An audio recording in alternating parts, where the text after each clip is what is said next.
नमस्कार साथियों, एक बार फिर अपने YouTube चैनल पे लाइव में आप सभी का स्वागत करता हूं। आज के इस अंक में आप लोगों से अमेरिका और भारत का जो टैरिफ को लेकर काफ़ी महीनों से गतिरोध चल रहा था, पिछले 10 महीनों से, उसके बारे में बात करेंगे। कल देर रात में अमेरिकी राष्ट्रपति के द्वारा सोशल मीडिया पे जो है एक पोस्ट करके ये बताया जाता है कि भारत और अमेरिका के बीच में जो ट्रेड टैरिफ को लेकर जो गतिरोध था वो ख़त्म हो गया है। अब भारत पे जो है जो पहले अमेरिका की तरफ से 50% टैरिफ लगाया गया था वो अब 18% हो जाएगा। उनकी तरफ से बताया गया कि कल देर रात अमेरिकी राष्ट्रपति डोनाल्ड ट्रंप और मोदी जी के बीच में फ़ोन पर वार्ता होती है और उसके बाद फिर ये इस जो ट्रेड एग्रीमेंट था या जो टैरिफ एग्रीमेंट होना था, जो भारत की तरफ से लगातार कहा जा रहा था कि उचित समय आने पर इस पे जो है बात होगी और उचित फोरम पे बात होगी। तो कल जो है अमेरिका की तरफ से ये घोषणा की गई, अमेरिकी राष्ट्रपति की तरफ से, कि भारत पे जो 50% टैरिफ अमेरिका के द्वारा लगाया गया था भारतीय सामानों पे जो अमेरिका में बिकता है, जो हम भारत से निर्यात करते हैं, तो उस पर अब घटकर 18% हो जाएगा। पूरे विश्व में लगभग ज़्यादातर देशों पे अमेरिका ने टैरिफ लगाया हुआ है, चाहे वो चीन हो, रूस हो, उसके जो पड़ोसी देश हैं मैक्सिको, कनाडा, ब्राज़ील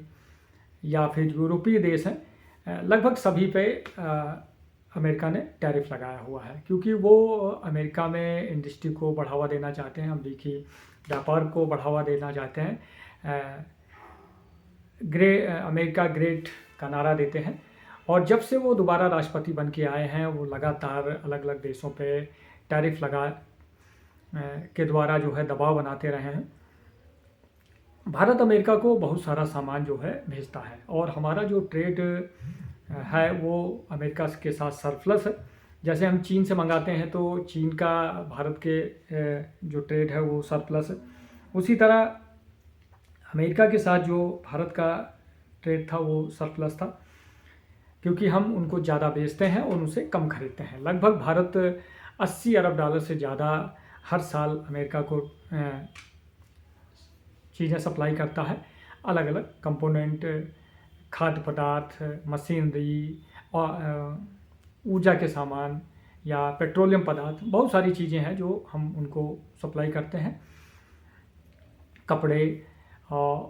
उनसे हम मंगाते हैं, ज़्यादातर हम उनसे जो है सेना का साजो सामान है और महंगे जो दवाइयाँ हैं उसको मंगाते हैं और भारी मशीनरी अमेरिका के द्वारा आयात की जाती है और कुछ खाद्य पदार्थ भी हम उनसे मंगाते हैं। लेकिन भारत जहां उनको 80 अरब डॉलर से ज़्यादा का निर्यात करता है, वहीं उनसे हम 40 अरब डॉलर से 120-25 अरब डॉलर के करीब भारत का और अमेरिका का संयुक्त व्यापार होता है, जिसमें भारत का ट्रेड सरप्लस है। तो एक बड़ा बाज़ार भारत के नज़रिए से अमेरिका बड़ा बाज़ार है, हम उनको ज़्यादा बेचते हैं और कम खरीदते हैं, जैसे चीन हमको ज़्यादा बेचता है और कम खरीदता है। तो इस ट्रेड टैरिफ्स की वजह से अमेरिकी टैरिफ जो लगाए गए थे उससे वहाँ भारतीय सामानों को, भारतीय कंपनियों को प्रतिस्पर्धा करनी पड़ रही थी, क्योंकि भारत, वियतनाम, ताइवान, जापान, चीन, ये सब देश हैं जो अमेरिका को ज़्यादा सामान सप्लाई करते हैं, खासकर इंजीनियरिंग सामान है, मशीनरी है, मोबाइल्स प्रोडक्ट्स हैं, कपड़े हैं, ये सब चीज़ें जो है इन सब देशों से जाती है। तो चीन के साथ भी अमेरिका ने बात कर टैरिफ कम किया था, उसके ऊपर बहुत टैरिफ लगाया था, कम किया है। ताइवान पे कम किया है और भी कई देशों के साथ, लेकिन जो हमारे एशियाई और उसी पड़ोसी देश हैं इनमें सबसे कम जो है भारत के ऊपर टैरिफ लगाया है। कई सारे देश हैं, किसी के पास 30% है, किसी के पास 20% है, 25% है, लेकिन जो हमारे अड़ोसी पड़ोसी देश हैं उनसे सबसे कम टैरिफ जो है वो भारत पे लगा है, जो 18% होगा। पहले 25% लगाया था, उसके बाद फिर रूसी तेल का को मुद्दा बना के फिर उस पर 25% दोबारा से टैरिफ लगाया तो 50% हो गया था, लेकिन अब वो घट के 18% हो जाएगा। जब से ये घोषणा हुई है, सरकार उस पर आज शाम को जो है स्थिति साफ करेगी। काफ़ी चीज़ें, क्योंकि ये सिर्फ एक सोशल मीडिया पोस्ट के द्वारा हुआ, उसके बाद सरकार के प्रधानमंत्री ने भी उसको एक्स पे, ट्विटर पे पोस्ट करके जो है अमेरिकी राष्ट्रपति को बधाई दी और उनको कंफर्म किया। तो अभी चीज़ें पूरी साफ़ होंगी कि क्या क्या बातें हुई हैं और ये कब तक लागू होगा, क्योंकि अभी जो लिखा पढ़ी है, मतलब कोई भी एग्रीमेंट होता है या जो चीज़ें होती हैं वो उसमें कुछ वक्त लगता है, डिप्लोमेटिक स्तर पे जो है इसको सुलझाना होता है। लेकिन ये टैरिफ जो सैंक्शन था अमेरिका की तरफ से, इसको हटाने के बाद भारतीय बाज़ार में या एशियाई बाज़ार में या पूरे विश्व के बड़े बाज़ारों में जो है, चाहे वो हांगकांग का बाज़ार हो, सिंगापुर हो, कोरिया हो, जापान हो, इन सब बाज़ारों में काफ़ी शेयर मार्केट बढ़ा और भारत के शेयर मार्केट ने लगभग 2400 अंकों की सुबह बढ़ोतरी की थी और बंद होते होते 2000 प्लस जो है अंक बढ़े थे और लगभग 20 लाख करोड़ रुपए का भारतीय शेयर बाज़ार में लोगों ने आज कमाया। काफ़ी दिनों से जो है शेयर मार्केट डाउन हो जा रहा था, सोने चांदी के रेट बहुत ज़्यादा बढ़ गए थे, फिर घट गए थे और इस घोषणा से तुरंत जो हम देखते हैं वो भारतीय शेयर मार्केट में एक बूम आया। उसके अलावा भारतीय रुपया जो डॉलर के मुकाबले लगातार गिर रहा था, ये 1 डॉलर 91 रुपए का हो गया था, उसमें भी 1 रुपये 11 पैसे की मतलब कमी आई है। भारतीय रुपया मजबूत हुआ है और सोने चांदी की दाम में भी थोड़ी बहुत मतलब जो तेज़ी से गिर रहा था उसमें थोड़ा स्टेबिलिटी आई है, मतलब वो रुका है, उसमें आज बढ़ोतरी हुई है। और इस घोषणा के बाद जो एशियाई हमारे अड़ोसी पड़ोसी देश हैं या जो और अमेरिका के साथ जो व्यापार कर रहे हैं उनके बाज़ारों में भी बढ़ोतरी देखी गई है। इसी मुद्दे को लेकर भारत के अंदर जो विपक्ष है जो वो लगातार इस एग्रीमेंट को लेकर सवाल जवाब कर रहा है सरकार से कि क्योंकि अमेरिकी राष्ट्रपति की तरफ से ये बोला गया है कि भारतीय बाज़ारों में अमेरिकी कृषि उत्पाद भी भेजे जाएंगे, मतलब बेचेगा वो, क्योंकि भारत के साथ जो डील में इतना डिले हो रहा था उसका मेन जो कारण था, भारत अपने कृषि क्षेत्र को जो है खोलना नहीं चाहता, क्योंकि भारत एक कृषि प्रधान देश है और 70 करोड़ से ज़्यादा आबादी जो है कृषि पर निर्भर है। भारत अपने लोगों 140 करोड़ लोगों के लिए खाद्यान्न भी उपलब्ध कराता है और विश्व में बहुत सारे देशों को वो खाद्यान्न उपलब्ध कराता है, उनको निर्यात करता है। तो इसलिए भारत जो है अपने कृषि, पशुपालन, डेयरी प्रोडक्ट्स इनको नहीं खोलना चाहता कि इस पे बहुत सारी जीविका निर्भर है। तो उस पे जो अमेरिका की तरफ से बोला गया है, ये एक विपक्ष की तरफ से मुद्दा उठाया जा रहा है। दूसरा, पहले भारत के जो ट्रेड होता था उस पर 4-5% के करीब जो है टैरिफ लगता था, तो अब 18% है। लेकिन ये ध्यान देने वाली बात है कि ये सिर्फ भारत के साथ नहीं है, ये हर देश के साथ अमेरिका जो है टैरिफ वाला गेम खेल रहा है। अमेरिका के ऊपर 37% है, हमारे पड़ोस में बांग्लादेश है, म्यांमार है और कई सारे देश हैं जिनके ऊपर 20-22% के करीब टैरिफ लगा हुआ है। तो कोई मतलब जो चीज़ें हम बेचेंगे वो सभी जिन भी देशों से खरीदेगा, व्यापार तो होता है जहाँ से सस्ता सामान मिलेगा लोग वहाँ से खरीदेंगे। तो भारत में अमेरिका ने जो टैरिफ कम किया है वो सबसे ज़्यादा कम किया है, मतलब हमारे जो कंपटीटर हैं या जो सामान हम उनको बेचते हैं वही सामान दूसरे देश भी उनको बेचते हैं, तो उन सब से हमारा रेट कम होगा, क्योंकि टैरिफ कम होगा तो लागत कम आएगी और चीज़ें सस्ती होंगी। तो भारतीय प्रोडक्ट्स को अमेरिका में ज़्यादा जो है बाज़ार मिलेगा, ज़्यादा उनकी मांग बढ़ेगी क्योंकि सस्ते होंगे और सस्ता हर जो खरीदने वाला होता है वो सस्ता ही चीज़, अच्छा और सस्ता चीज़ खरीदना चाहता है। तो ये कोई मतलब ये मसला नहीं है कि पहले क्या लग रहा था अब क्या लग रहा है, क्योंकि ये एक अमेरिकी पॉलिसी हो गई है कि वो सभी देशों के साथ जिनके साथ वो व्यापार कर रहा है वो एक टैरिफ को जो है अपने कमाई का जरिया और दूसरे देशों के ऊपर एक दबाव और जो ट्रेड सरप्लस है या ट्रेड घाटा है उसको बराबर करना चाहता है। और इस दबाव के द्वारा वो है अमेरिकी में कंपनियों के ऊपर दबाव बना के वहाँ पे उनको स्थापित करना, वहाँ पे व्यापार बढ़ाना, वहाँ पे निवेश करना। और ये टैक्टिकल है, ये हम सऊदी अरब में देख चुके हैं, यूएई में देख चुके हैं, या कुवैत में, ओमान में, मतलब अमेरिकी राष्ट्रपति जहाँ जहाँ भी गए हैं सभी से उन्होंने ट्रेड डील साइन की है टैरिफ बढ़ा के, जिससे वो हर जगह जो है कोई 100 अरब डॉलर, कोई 200 अरब डॉलर, कोई 500, जैसे भारत में उन्होंने कहा है कि 500 अरब डॉलर से ज़्यादा का सामान भारत अमेरिका से ख़रीदेगा। तो ये एक उनकी स्ट्रेटजी है कि अमेरिकी सामान को कैसे जो है दूसरे देशों में खपाया जाए, बेचा जाए। और अमेरिका की ज़्यादा कोशिश होती है क्योंकि वहाँ जो इंडस्ट्री है वो भारी इंडस्ट्री है और वो ज़्यादा हवाई जहाज़, लड़ाकू सामान, सेना से संबंधित सामान, ये सब चीज़ें ज़्यादा बनाते हैं। तो उनकी ये कोशिश होती है कि उनका सामान बिकता रहे। और इस डील में एक चीज़ है कि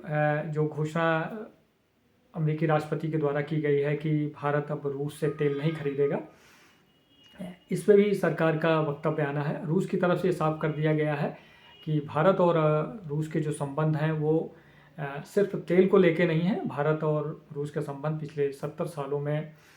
धीरे धीरे प्रगाढ़ हुए हैं और हमारा कॉपरेशन कई अलग अलग क्षेत्रों में है, चाहे वो सेना के साजो सामान को लेकर हो,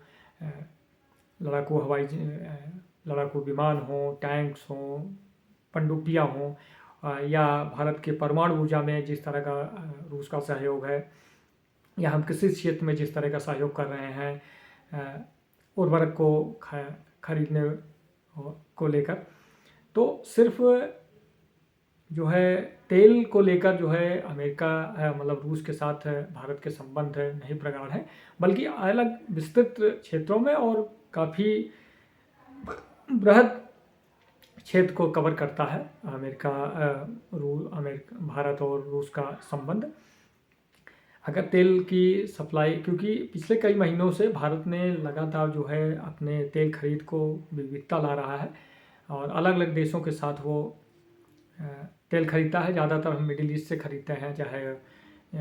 सऊदी अरब है, यूएई, कुवैत, मतलब 25-30 देश हैं जिसके साथ भारत तेल खरीदता है। और अमेरिका ने जब से वेनेजुएला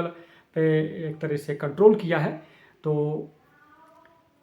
वहाँ का जो तेल होता है वो बहुत भारी है और उसको प्रोसेसिंग करना थोड़ा सा मुश्किल है। तो भारत अमेरिका की तरफ से ऑफ़र आया था कि जो वेनेजुएला का तेल है उसको भारत खरीदेगा, और कल जो घोषणा हुई है उसमें भी कहा गया है कि मतलब भारत जो है रूस से तेल कम खरीदेगा और वेनेजुएला वाला तेल खरीदेगा, क्योंकि भारत में जो प्रोसेसिंग क्षमता है वो विश्व के बहुत सारे अग्रणी देशों से ज़्यादा है। भारत के पास जो रिलायंस की जामनगर रिफाइनरी है, जो दुनिया की सबसे बड़ी रिफाइनरियों में आती है, वहाँ पे भारी ऐसे तेलों की रिफाइनिंग पहले भी होती रही है, क्योंकि भारत पहले भी वेनेजुएला से तेल खरीदता रहा है, सैंक्शन की वजह से कम कर दिया था।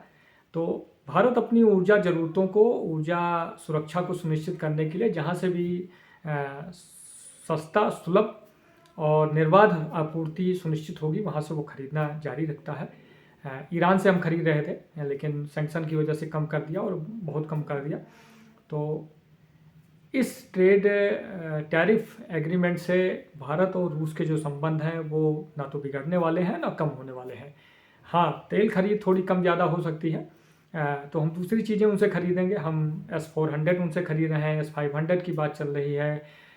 Su-57 लड़ाकू विमान की, स्टील फाइटर जेट की बात चल रही है। तो भारत और रूस के जो संबंध हैं वो बहुत व्यापक हैं। तो ऐसी छोटी मोटी डीलों से या छोटे मोटे धमकियों से भारत पीछे हटने वाला नहीं है।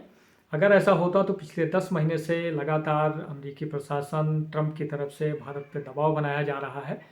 कि वो रूस के तेल को कम करे, खरीदना कम करे, या अमेरिका की हाँ में हाँ मिलाए और अपने कृषि बाजार को खोले। लेकिन भारत ने धैर्य का परिचय लिया। भारतीय राजनेताओं ने, प्रधानमंत्री मोदी ने एक भी शब्द वहाँ के राष्ट्रपति के खिलाफ या अमेरिका के खिलाफ कुछ नहीं कहा। पूरी सरकार ने ही कुछ नहीं कहा और उन्होंने सही समय का इंतज़ार किया। और इसी बीच में 10 महीने में हमने देखा है कि पूरे भारत ने अपने जो आयात निर्यात का जो पैटर्न था उसमें बहुत तेज़ी से चेंजिंग की है। पिछले एक साल में भारत ने 7 देशों के साथ फ्री ट्रेड एग्रीमेंट किया है। ऑस्ट्रेलिया के साथ, न्यूजीलैंड के साथ, ओमान के साथ, यूएई के साथ, यूरोपीय यूनियन के साथ है, और सऊदी अरब जो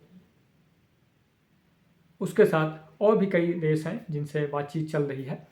तो भारत ने अपने व्यापार में विविधता लाई है, अपने आयात निर्यात को संतुलित किया है। और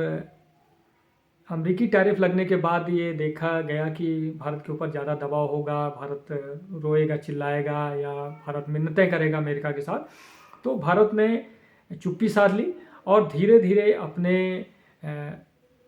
व्यापार को अपने कूटनीति के माध्यम से अलग अलग देशों के साथ बातचीत करके, क्योंकि भारत का जो व्यापार है वो बहुत विश्व में लगभग सभी देशों के साथ होता है। भारत में मोबाइल के उत्पादन में दुनिया में दूसरे नंबर पे है। तो हम पूरे दुनिया में लगभग मोबाइल का इंपोर्ट करते हैं। इसके अलावा खाद्यान्न है, चावल है, सी फूड्स हैं जिसका हम बहुत ज़्यादा निर्यात करते हैं। भारत के अंदर मशीन गाड़ियाँ हैं, जो ऑटोमोबाइल्स है जिसका भारत बहुत देशों में निर्यात करता है। और इसके अलावा भारतीय जो दवाइयाँ हैं, दवाई में भी भारत बहुत अग्रणी देशों में गिना जाता है। भारत की वैक्सीन है जो हमने कोविड में देखा कि भारत ने कैसे पूरे विश्व में लगभग सभी देशों में कोविड वैक्सीन की सप्लाई की। तो भारत में जो निर्माण क्षमता है, जो भारत उत्पादित करता है, और तो उसमें उसने अपने व्यापार में अपने आयात निर्यात में विविधता लाई और एक तरह से मतलब किसी एक देश के ऊपर डिपेंडेंसी नहीं है कि हम किसी, अगर कहीं एक देश से हमको कोई सामान नहीं मिलता तो हम दूसरे देश से खरीद लेंगे, या हम एक देश से नहीं बेचता है तो हम दूसरे देश से। जैसे हमने देखा कि बजट में सरकार ने गारमेंट्स उद्योग को जिस तरह से रीबूस्ट करने का ऐलान किया है, उसके लिए फंड दिया है। और आगे यह हम इसलिए नहीं कर रहे थे कि हमारे पड़ोस में बांग्लादेश था और वहाँ की पूरी अर्थव्यवस्था गारमेंट्स उद्योग ही चलाती है और हमारे उनके अच्छे संबंध थे। लेकिन जिस तरह की वहाँ घटनाएं हैं और जिस तरह का क्रियाकलाप वहाँ चल रहा है, इस वजह से भारत ने जो है अपने गारमेंट्स उद्योग को बढ़ाना शुरू किया है। और आने वाले समय हम देखेंगे कि जो सारी गतिविधियाँ हो रही हैं, जो सारे एग्रीमेंट हो रहे हैं देशों के साथ, चाहे FTI हो या विशेष कोई आर्थिक जोन बनाने को हो या आर्थिक एग्रीमेंट हो रहे हैं, उससे हम देखेंगे कि गारमेंट्स उद्योग में एक अच्छा बूम आएगा, करोड़ों लोगों को रोज़गार मिलेगा। भारत अपने व्यापार, जो अभी हम 7-8 अरब डॉलर का कपड़ा निर्यात करते हैं, वो 40-50-100 अरब डॉलर तक ले जाएंगे उसको, क्योंकि ना तो हमारे पास कैपेसिटी की कमी है, ना हमारे पास कंपनियों की कमी है। क्योंकि भारत जितना प्रोडक्ट बनाता है वो ज़्यादातर अपने, इतनी बड़ी आबादी है, इतना बड़ा देश है कि उसमें खुद ही खप जाता है और जो बचता है हम दूसरों को बेचते हैं। तो ये भारत के धैर्य ने और ये दिखाया कि अमेरिका जैसे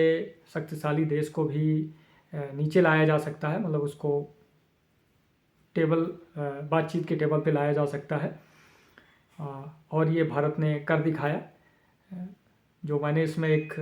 अपने चैनल वीडियो का जो थंबनेल बनाया है कि लौट के बुद्धू घर को आए। जब से ये टैरिफ लगा है उसके बाद भारत और पाकिस्तान का जो ऑपरेशन सिंदूर में जो हुआ, लगातार अमेरिका की तरफ से, अमेरिकी प्रशासन की तरफ से, राष्ट्रपति ट्रंप की तरफ से भारत को लेकर कई तरह की ऊल जलूल बातें होती रही। कभी लड़ाई रुकवा देने की बात हुई, कभी दबाव में रूसी तेल कम खरीदेंगे, कभी ऐसा हो जाए, मतलब कई सारी चीज़ें हो रही थी, लेकिन भारत ने किसी भी उसका उत्तर नहीं दिया। जो भी कोई बड़ा मसला हुआ उस पर विदेश मंत्रालय के अधिकारी ने आके बोल दिया कि नहीं, ऐसा नहीं था। तो भारत ने अपने धैर्य को खोया नहीं, और उसी का नतीजा है कि राष्ट्रपति ट्रम्प जैसे जो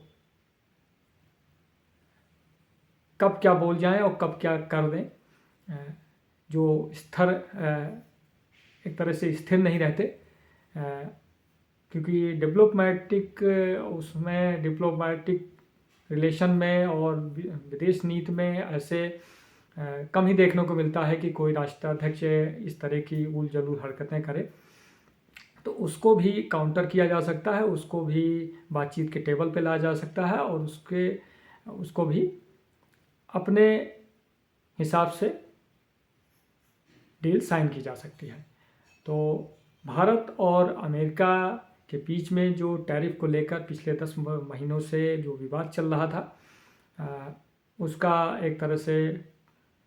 समापन हो गया है।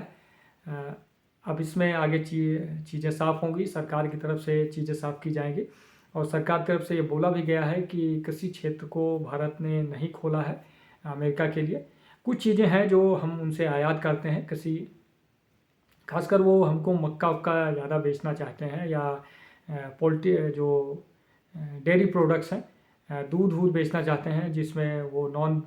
मतलब वो गायों को कुछ ऐसी चीज़ें खिलाते हैं जो हमारे यहाँ धार्मिक रूप से